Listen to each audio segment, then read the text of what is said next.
I'm Natalie Beyer, and here with the Last Vegas, the band we have in the studio with us today. And why don't you guys all start out with introducing yourselves? I'm Chad Cherry. Adam. Nathan. And how'd you guys all meet? Like, how'd you guys get started, become friends, decide to start a band? Kind of hanging out, actually.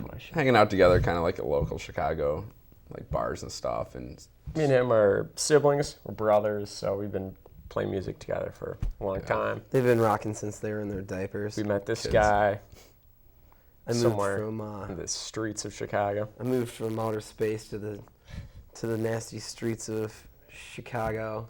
Hooked up with these guys because they were the only people that would put up with me. Seriously. Started making a lot of noise, and I've lost my hearing since. So, how'd you guys get started? Like, where was your first show, and what was that experience like for you? my first show, I grew up in Rockford, Illinois, so I saw Cheap Trick, and it was pretty cool. Big arena, good time. It's actually really young, probably like 3rd or 4th grade. It's pretty fun. Show for for like our band? Or shows that both. we... I was going to ask the second one, yeah. My first show, AC/DC, at the Rockford Metro Center. My first show was actually really little, and it was in Coopersville, Michigan, and it was Del Shannon. And, he was an old classic rock guy. I think his biggest hit was Walking in the Rain, I think. Did those bands influence your sound at all, or what other types of bands, or do you have anybody you look up to, anybody, that influences your music and how you write and how you play? Oh, yeah. I mean, we're just a brutal appreciation of everything that we've listened to, and, we've become the music that we love so much and I'm so passionate about. We definitely have a reflection on all the shows that we've seen as a kid and, everything that we listen to even to this day. Yeah, I don't think you can't not be affected, by live, music that you see when you're in your youth. I think it's somehow, whether you like it or not, it's going to come out if you are a musician later in your life. So I think that's part of the fun of it, seeing what comes out, whether you're conscious of it or not. And where was the first show you guys played? How was that experience for you guys? Nervous or anything? Did you guys just go out and say, whatever, let's just play, have fun? Oh, yeah. Yeah, actually, it was nervous. It was in downtown Rockford. It was a big street festival. And we'd actually just met Chad recently, and yeah, it was really cool. It was in front of probably about 1,000 people or so. It was actually a really funny story behind it. I had drove from Indianapolis to Chicago, and I had to drive to Rockford for this outdoor festival. It was a great festival. But I don't think I had my ID or something at the time. And these guys, I was a little late. Actually, I took the wrong way to get there. That's another story. We never let Chad drive the van. Yeah. And they were on stage setting up, and it was our first gig in Rockford. And I don't know, there was a good 200 people there, I'd say, at the time. And they wouldn't let me in.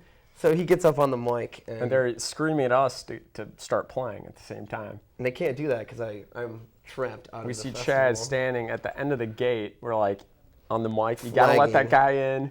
He's singing in our band. So that was our first experience sharing the stage with Chad Cherry. Yeah, that was a nice one. Do you guys write all your songs together, or is there one person that's more of the lyricist, or? We pretty much we do it just about as much as we can together. Sometimes I'll just come up with something we'll all hit on. Same with Adam. Same with John, who also plays guitar. Nathan's always there to just pound everything out of everything, for sure. That's, definitely the way this band writes. We all, I think, all of us are, songwriters, in our own right. So we'll bring in seeds of ideas to the practice spot, and then we all kind of shape them. We all give our own input, and that kind of that seems to be the formula that works for the Las Vegas. Instead of someone saying, this is my song, and we're doing everything like this.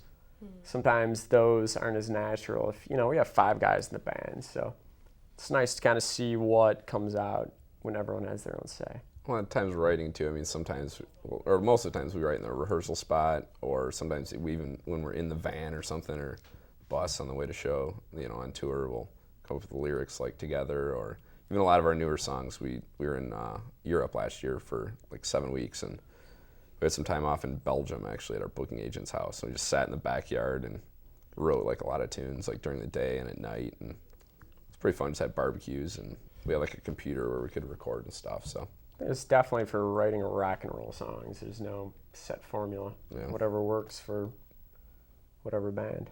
Sometimes it takes 4 weeks to get one done. Sometimes it takes 4 minutes to pull one out. So. And where do you guys pull most of your ideas from? Like life experiences or just fun concepts you have, or? Definitely life experiences. I like to write about what's real, and sometimes fictional going involved into it is like telling a story. And for the most part, it's just about being on the road and things that we've seen, things that we've done, things that we're doing. And I think it's also about ideas a band is trying to get out there. We're not a band that's writing about, we're all sad because of this reason or that reason.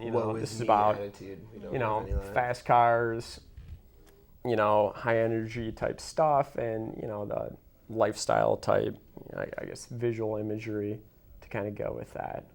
Something that's kind of on the edge and, hits on that rock and roll vibe. We're definitely your standard hard as a rock band, which goes right along with the greatest cliche in the rock and roll business. We are sex, drugs, and rock and roll is kind of a good format. I mean, cough medicine is. I mean, in Las Vegas, if you go to a show, it's a lot of fun. That's the type of bands that we grew up seeing, where you go to the arena, or and you'd forget about your job or your problems, and the band would be singing about cool stuff, and it was just a fun time. Take a girl to the show and dance, yeah, go have crazy, feel alive. Yeah. So you're saying like you like to just the show you can forget about and have fun, have a good time. Does your audience affect that, like how you play? Like, does the vibe from the audience push you more, like if they're giving you a vibe like they need to let loose more? Yeah, I mean, I think the whole even buzz of playing in a band is like the energy of it, that you're feeding off the crowd's giving you, you're giving it back. So I mean, definitely when the crowd's going nuts, it's, you can feel it. So yeah, energy circle, that kind of goes between. And going back to when you were in Europe, how do those audiences differ from like the ones in America? Are there any big differences? I mean, like it kind of depends per country a little bit even, but I mean, they're very, a lot of the towns you'd play would be smaller towns where they don't have, many shows going on, let alone like an American rock band coming through. So I mean, they're just really, really excited, and a lot of the countries, people are just crazy, like even the kids, there's not really a drinking age, so it's a lot of like Spain, kids, Italy, like the farther south you get, I think the crazier they are. Yeah. And then the farther north you get, they kind of get a little more reserved, but that's just the nature of the culture, I think. And you see that at the rock shows. Mm-hmm. But they definitely all have a really good time. Oh yeah, there's some live wires for sure. Yeah. What was your favorite country to play? Spain. Yeah, probably Spain. We started out the tour in Spain, and we're there for about 10 days. So we had a lot of really good shows, and it's just their whole like lifestyle's based upon like having a good time. Like they don't really work that much. They like to eat good food and just go out dancing and have a good time. So a lot of dancing. But all the countries were all cool for their own. Like Scandinavia is pretty cool. I mean, they all have their unique kind of flavor that makes them all. We enjoyed pretty much every country we went to. We played in a high school in Croatia. That was pretty cool. It was actually like they had beer there and stuff in it's like an old like monks kind of like shelter thing. Real that family was really orientated as well. Yeah. Like parents were partying with their kids and stuff. Yeah. They said actually the end of their school year, I know your kids just finished your school year, they said they'd have a big soccer match where all the kids and teachers would get really drunk, and or the kids that were graduating, and they'd all play their teachers. So it'd be like the kids versus the teachers. That's like how the end of the school year. Yeah. So it's kind of funny. Yeah, is that like different for you guys? Like just some of your experience there. Like you see like the kids partying with their parents, and you go there. It's kind of like it's kind of this kind of like observational attitude that you have, or you just kind of like roll with it, or because like if I was there, I know I'd be like comparing to America and be like, well, we don't do that. So like, what are some like the experiences that you had in Europe that you'd like be really out there for happening here? Some crazy experiences or something. We can't really talk about that. Yeah. That's probably, this is on the FCC, right? No, I don't know, a lot of crazy stuff. You gotta, if you're going through stuff like that, where you're experiencing that, you gotta I think you owe it to yourself to throw yourself full on into it.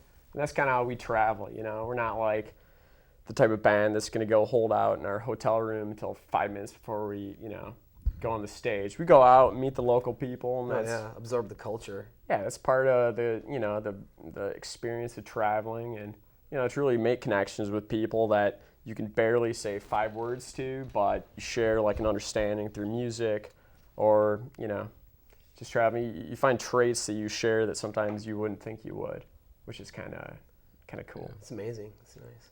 Then you guys like prefer kind of smaller venues where you can have kind of more like an intimate connection with your audience, or do you the bigger ones and the bigger audience? I mean, any show's cool to play, but I mean, like even a couple weeks ago, we just played in Rockford, and there was like 25,000 people there at a big racetrack. And I mean, getting back to like the energy of a live show, I mean, when Chad would say, "How you doing, Rockford?" everyone just screams, and I mean, that's where it kept, you know. Sure. I mean, it's still fun to play like small shows, but we're a really loud band and kind of like a arena-styled band where, you know, Chad being the lead singer needs space to run around, and you know. We put on a show.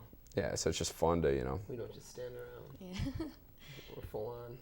And can you guys tell me what instruments each of you play and like how long you've been playing? I'm the drummer, and I've been playing about, I don't know, like, started actually when I was like 6 years old. So I've been playing about 20 years. I play guitar, and I started playing guitar when our mom finally let me and him both quit piano lessons and said, guitar's the way to go. So I picked that up, and ever since I was probably about maybe like 12, 13 years old. Yeah, she said we had to play piano for 3 years, and we could pick whatever instrument we want. We didn't want to agree to it, but she actually did say that the Van Halen brothers' mom said that too, where they had to play piano. So like, all right, if they worked they out came out all right. So yeah. It's kind of funny. I've been screaming and yelling since I was a baby. I started really young, right out of the hospital. I know you're missing some people. Can you tell me what they play? We have another guitar player, John Water, and a bass player, Anthony Rubino, and they've each been playing for a while as well. And from the interview, people kind of get to know you, kind of see what you're like. Since they don't get to see those other 2 people, can you kind of tell me like their vibe, what they're about? Yeah. John's probably the nicest, most laid-back guy you'll ever meet. And John. No, they're both. We're actually. I mean, as a band, we're all like really good friends. Anthony's like an Italian guy. He's kind of like the tough guy, but kind of like fiery Italian tough guy, basically. Right. But somewhat of the. He just eats meat. Kind of mature one. One of the band nicest guys you'll ever meet in life. Extremely talented musician. I think that's one thing we're all pretty fortunate that the 5 of us playing together for the past 2.5 years. I think the level of musicianship is something that we all appreciate from each other, and that makes it more fun to write songs, stuff like that. And it's all guys, you know, that we've been friends with for a really long time, aside from Chad, but it feels like we've been friends for a long time. And we kind of, when we grew up playing instruments, it wasn't necessarily from like the punk rock. I mean, we listened to tons of punk rock and, you know, that stuff, but when we like decided we wanted to play instrument, or I know for myself, we wanted to kind of be the best that we could like possibly be, you know, and also write the best songs and stuff, but try to keep the, you know, listen to all sorts of music, you know, from even jazz to a lot of blues, rock, you know, but I think we're all have like the same influences, and we're all kind of, a lot of times bands you have to, you know, all be kind of similar and have the same lifestyle, and I mean you're pretty much living together, you know, on the road. So I think we all, you know, share the same interests and just about having a good time and just going out there and entertaining, you know, audiences and people. And we have to play music to save our soul and everybody else's soul. So what's your favorite song to play on stage? Like what song do you put in, like you want to play all your sets on? I like every one of our songs equally. I mean, you got to get up there and do the same songs over and over again. You got to love them. And I never get sick of them. A lot of people don't like playing the same stuff over and over again, but I actually love it. So. Like a new song that we have called Hot Leather, which is the second song off that fantastic CD you have right there. That's my favorite song to play right now. Good choice. And can you guys tell us about your new album? Like just what we'll hear on it, the types of sounds and stuff. Well, it's gonna knock the wind out of you for sure.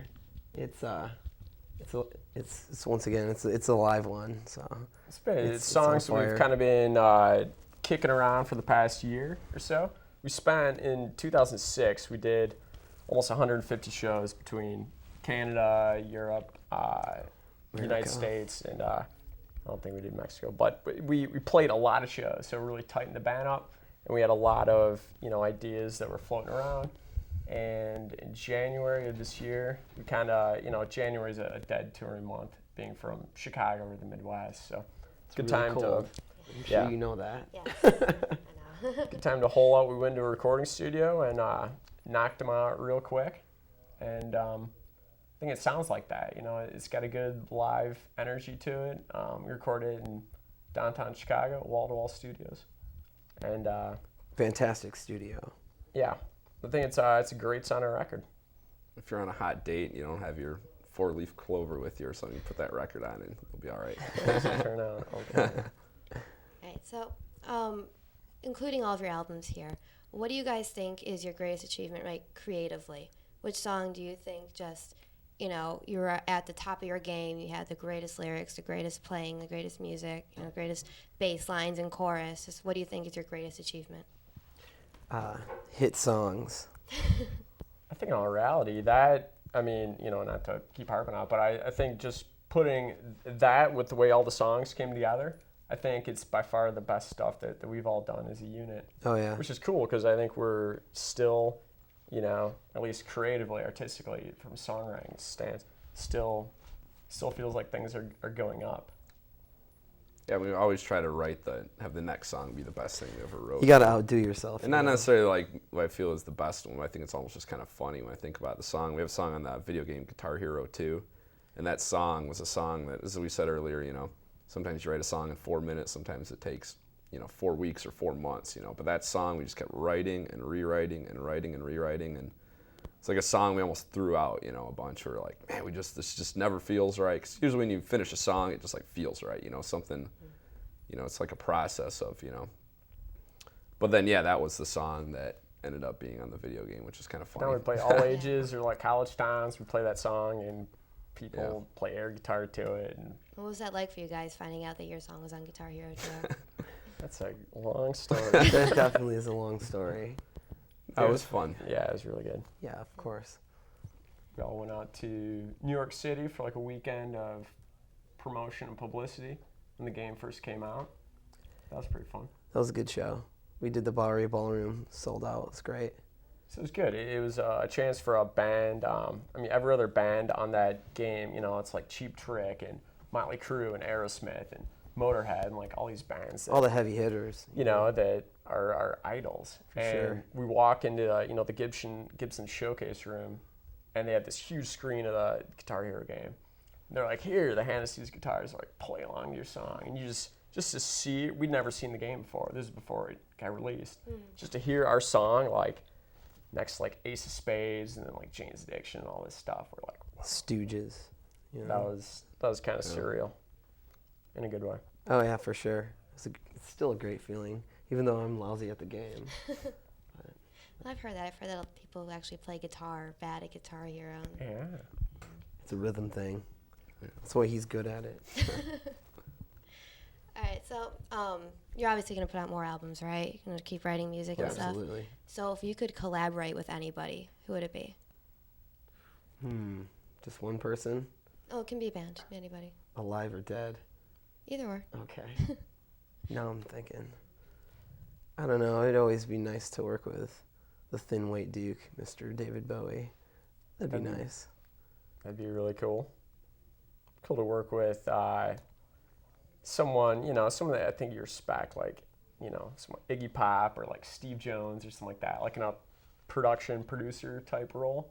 Just like make a record with, like a legendary hero would be, I think, pretty fun. Definitely. Probably not Phil Spector. At least now. Yeah. No. Although that would have been really cool. But I don't know. I don't know about that one. Possibly. I'd do it. So you guys have some upcoming shows. Can you guys tell us where they are, when they are? yeah, we're playing at the Rock Stage at Summerfest on 4th of July. And also playing that nights like Tool and the Black Crowes. And it should be a lot of fun. We're playing place called the Empty Bottle on Tuesday, July 10th. It's actually a free show too, so check that out. Free things. Should be probably be sold out, so probably try to get there early. Yeah, we're doing that. Then we're going on a West Coast tour in August as well. We're actually heading all the way up to Vancouver, playing like a big rock the boat like party where it's going to sail out with like 4 bands, and should be really cool. Doing an outdoor festival in Chicago that's all ages, August 12th. It's called West Fest, like the corner of Chicago and Damon. Yeah, it's like Chicago and Damon in the Wicker Park neighborhood. Yeah, it's all ages. We play at like I think 8 o'clock at that one too. Outdoor festivals are always Summer's fun. good for in Chicago. You guys like playing like what do you prefer, like your own like playing like at the Vic, just you guys an opener, or do you guys have like more fun at those outdoor summer concerts that are, you know, free or low price and just millions of people and tons of bands? And yeah, the outdoor stuff is cool, you know. Everyone's just in such good moods in the summer in Chicago, or you know, or just anywhere, I guess. A lot of the places in Europe too, they have a lot of like big outdoor festivals, and a lot of the settings of those are just crazy. Like played one in Italy where I guess a lot of like the 70s like James Bond films were like filmed and stuff, like all just mountains, and you know, so it was like right in the base of like a mountain like range. Yeah, in Italy there was like just beautiful huge landscape. festival. So I mean, they just like playing and looking out and seeing that stuff, dude, it's pretty cool. Or it was like our last festival 2 weeks ago. We played the Rockford Speedway. And Chad had a really good time at that one, right? Oh, I always have a good time. That's what I'm all about. A good time. We played at noon. So it was a Long day in the sun. Crazy from the heat. so you guys toured with a lot of bands. What bands do you like? Do you like playing with? Like, which kind of like are your favorites for the openers, or which bands are you like happy to see, or you know, what you're at Summerfest or any other festival? Which bands are you guys gonna go watch? That's a good question. We're friends with just about all of them, but all the bands that we play with, most of the guys are really cool, but some of their music is pretty terrible, and I'm not gonna say who they is because they know. Like Summerfest, we'll probably go check out Tool and Black Crowes. Yeah. Local H is playing right after us on the stage. They're always good to see. I know you guys have been, you know, performing for a while. What's one of like the strangest or craziest things that has happened while you're on stage? We've been escorted off stage by the police that one time in Little Rock, Arkansas. Yeah, the cops shut it down. They shut us down. We're too loud. We got kicked off the stage at the Metro about 6 months ago. I got attacked by bees at a festival in Italy. That was awesome. If you play enough shows, you're bound to, you know, in the environment that our shows seem to, you know, gravitate towards, bound to run into a fair share of insanity. But that's part of what, if you're going to go see a Las Vegas show, we don't want it to be, you know, cookie cutter, predictable type stuff, you know. We want it to be where you never know what you're going to find. Any experiences of like overzealous fans or extremely enthusiastic fans that kind of frightened you or anything? It's crazy experiences. The Speedway, some of the women and girls there were some were very nice, some were a little frightening. And they all liked Nathan. That one lady kept saying, "What's wrong, honey? I don't bite unless you want me to." And I'm like, "No, that's all right." Well, kind of strayed away from her. I think she did end up biting one of us. John, biting you before we left. Yeah. Well, I got my shots afterwards. So. No, it was awesome. I like getting bit by rabid women. It's good. I mean, we're overzealous fans. It's like, you know, we're not shoegazer type, you know, music. So makes it interesting. It's encouraged, you know. Or some of the ones in Europe, it's kind of funny. They'll come up to you and talk to you for like a half hour about, you know, seems like it's very complimentary, but and you don't really know what they're saying, and you try telling them like, you know, we try to learn some of the languages, you know, but when someone's just spitting out a ton of, you know, It's mostly words at you, and you try to tell them, but then you just kind of shake your head and be nice and American, kind of go along with what they're saying. Rocking, yeah, rocking. George Bush. No George Bush. So that's kind of Rocking. funny. Some of them are really excited. And Yeah, that's always just wonderful. People are really into your music, and you Kid can actually- tell yeah. it's doing something for them. kid actually in 'cause they're out. Spain at the after party kept like running his head into a wall because he wanted to impress us or something. We're like kind of tried to tell him to stop. You know, like, dude, you're gonna hurt yourself or whatever. But he just kept running. So that was a little bizarre. And going back to one of the more basic questions, your name, the Las Vegas. Where'd you come up with that, especially being from Chicago? That's Chad's. That's an amazing question. So you have one last party, one last really good time, and you don't want to miss it, right? So that's why you have to come to our show to find out. That's a pretty good answer. All right, and your album is out. What, it's come out now? Is it out now? Yeah, it's out now. Buy it out. Available for sale. I know they're on iTunes. I looked them up. Their music is really good, and you'll enjoy it. Especially with that one, Hot Leather. That's one I listened to on your MySpace. It was really good. And check out their MySpace. It's got the tour dates. It's got a little bio about them. It's got some clips of music. It's really cool stuff. There's some nudity shots of Adam. You have fun seeing those. You gotta pay for those. We actually have a video on there and our pay people. we have a video on there on our website too of actually it's like a montage of like a lot of the Europe tour, so that's kind of fun. I guess a lot of people like watching that. How busy we were last summer. And Yeah. Featuring part of the video footage, we played a show in Portland, Oregon, where we actually played in a strip club. I don't know if you can say that, but so there was girls dancing and while we were playing on stage. Very provocative. And you're not in school, so you can check it out on the web. Yes. Won't be censored. Mm-hmm. All right, thank you very much for coming. We enjoyed having you. You guys are really cool guys, and you seem like a great show to go see. Great music, and we hope to have you back. And I'll go see your show if I can. Cool. Excellent. Okay, thank you. Well, we're heading west on 105.